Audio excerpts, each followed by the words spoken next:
Club ते अनूज फैक्ट्रीअ जा जेके पौरियत आहिनि उहे 2 महीननि खां उन्हनि खे पघारूं न मिली सघियूं आहिनि। ही पौरियत अॼु एहतजाज करे जेको प्रेस क्लब ते पहुता आहिनि, अचो त उन्हनि सां ॻाल्हि ॿोल करियूं त उन्हनि जो छा चवणु। जी सही, असां नूरियाबाद अनूद मिल टेक्सटाइल में कमु कंदा हुआसीं। असां अगस्त महीने जी 7 तारीख़ हिते पहुता हुआसीं। अगस्त महीने कमु कयो आहे। अगस्त, सितंबर, अक्टूबर, नवंबर, दिसंबर जी 20 तारीख़ ते असां हिते कमु कयो आहे। जंहिं मुताबिक़ असांखे माना 8 महीने जो हिसाबु रहियल आहे, 9 जो रहियल आहे, 10 जो रहियल आहे, 11 जो, 12 जो रहियल आहे।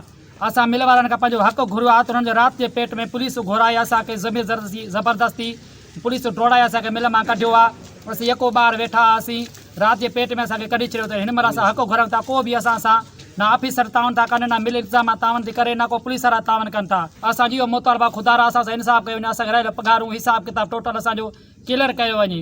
असां कमु कंदे 3-4 महीना थी विया, पघारूं थोरियूं ॾींदा काफ़ी माण्हू रहंदा जॾहिं आख़िरी टाइम ते थियो 2 महीना गुज़री विया त का पघार बि कान थी। राति जे पेट में पुलिस घुराए असांखे ॿाहिरि कढे छॾियो अथनि। हाणे केर बि असां सां मिलण जे लाइ तयारु न आहे। गेट ते वञूं था त चौकीदार चवनि था भाई हिते केरु कोन्हे, तव्हां छो आया आहियो, छाजे करे असां तव्हांखे सुञाणियूं कोन था। अफ़सरनि सां राब्तो कयूं था, उहे बि असां कोन था मिलनि। इन जे करे असां सभु माण्हू वठी प्रेस क्लब ते पहुता आहियूं। असां इंतिज़ामिया खे अपील था कयूं त महिरबानी करे असांखे हिसाब वठी ॾियो, ॾाढो भलो। अनूज मिल टेक्सटाइल में असां इंतिजा कयूं था वॾे वज़ीर सिध वज़ीर सैयद मुरादली शाह खे त असांजो इंसाफ़ कयो वञे। असांखे 4 महीननि खां पघार न आहे मिली, जंहिंमें 7वें महीने जी, 8वें महीने जी, 9, 10वें महीने, 11वें, 12वें महीने ताईं असांखे कुझु बि न आहे मिलियो। न इंतिज़ामिया वारा ई मिलनि था। उनजे सबबु पुलिस असांखे राति जो ड्रोड़ाए असांजा ॿार बचा उतां ॿाहिरि कढे छॾियईं। जो असां अनूद मिल में कमु कंदा आहियूं, असांजे 9 मिल जूं, 9 महीने जूं, 10 महीने जूं, 11 महीने जूं, 12 महीने जूं पघारूं रहियल आहिनि, जंहिंमें असांखे पुलिस ड्रोड़ाए असां राति जो 10 बजे असांखो बग़ैर हिसाब ते कढियो वियो। इन असां बस वारनि खे अपील था कयूं त असां सां हक़ कयो वञे। 8 महीने जी 8 तारीख़ अनूद मिल में मां शिफ्ट खणी आयुमि। जिन जे मैनेजमेंट जो मूंसां तालुक़ात इहे ॻाल्हियूं थियल हुयूं त असां तव्हांखे 12 तारीख़ पघार हर महीने जी ॾींदासीं। हिते जंहिं महिल कमु कंदा रहियासीं, पार्टी बदिली थी वई। उन खां पोइ वरी ॿिया आया समंत जिलानी ऐं सोहेल अंसारी हिते आया ऐं कमु कंदा रहिया। तव्हांखे पघार ॾींदासीं। कुझु माण्हू असांजा 9 महीने जा हलिया विया, उहे हथाटियूं असांजे नाले ते करायूं ऐं असां तव्हांखे ॾींदासीं।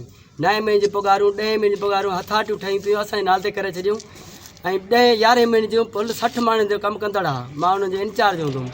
ऐं हिते मूंखे जेॾी महिल राति जो 10 थिया 30 तारीख़ 12 महीने जी राति जा 10 थिया, मूंखे घुरायूं अचु पंहिंजो हिसाबु वठी वञे। मां आयुमि त पुलिस घुराए वेठा ऐं पुलिस घुराए ऐं राति जो मूंखे गिरबान में हथु विझी ऐं हिसाबु ॾेई मुंहिंजो गेट बंदि करे ॿाहिरि कढे छॾियो। मां दाऊं कंदो रहियुमि। मुंहिंजे अकाउंट मुंहिंजे नाले ते हथाटियूं ठहियल माण्हुनि जूं, उन्हनि खे हक़ु ॾियो, उन्हनि जो हिसाबु किताबु ॾियो। चए न हाली तव्हां वञो, न त मां FIR कढींदुसि। मां माण्हू वठी पंहिंजो हिसाबु किताबु ॾेई माण्हुनि खे किराए ॾेई राति 10 बजे मां फैमिलियूं कढे ऐं मजबूरी हालत मां बाईपास ते वेठुमि। जी, तव्हां हिननि पौरियतनि जूं ॻाल्हियूं ॿुधियूं। हिननि पौरियतनि जो चवणु आहे असांखे 2 महीननि खां जेके असांजूं पघारूं न मिलियूं आहिनि, अनूज टेक्सटाइल मिल जेके असांजूं रहतूं अदा न कयूं आहिनि, हिननि वस वारनि ऐं सिंध जे वॾे वज़ीर मुराद अली शाह खे अपील कंदे चयो त हिन फैक्ट्री मालिक ख़िलाफ़ु क़ानूनी कार्रवाई करे असांजूं पैसा जेके आहिनि मज़दूरनि जा उहे ॾिना वञनि, न त ॿी सूरत में असां मरण घड़ीअ ताईं बुख हड़ताल कंदासीं। कैमरामैन रज़ा मोहन सां गॾु आलम पालन, टाइम न्यूज़, नूरियाबाद।